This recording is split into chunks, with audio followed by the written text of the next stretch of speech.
So here's a way to think about mixing your song that can prioritize what the listener hears. And that's to picture your song in 3D space. So imagine that you're in a big room and you're standing in the middle of it. And the different elements of mixing will help you place those sounds into that room. So if you think about volume, you might think about how close to the listener do I want this instrument to be. The closer I want it to be to their ears, the louder it should be. The further away I want it to be, the softer it should be, and the lower the volume. So that's one thing. So it's almost kind of front to back is one way of looking at mixing, and that's volume. And then the other way is left to right, and that's panning.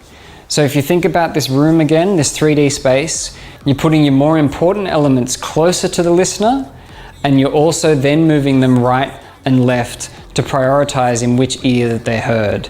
Now this may not be a great way of thinking about it for a lot of people, but for some people, if they're very visual, it could be a good way to look at your mix and think, what do I want people to hear? What's important for their ears?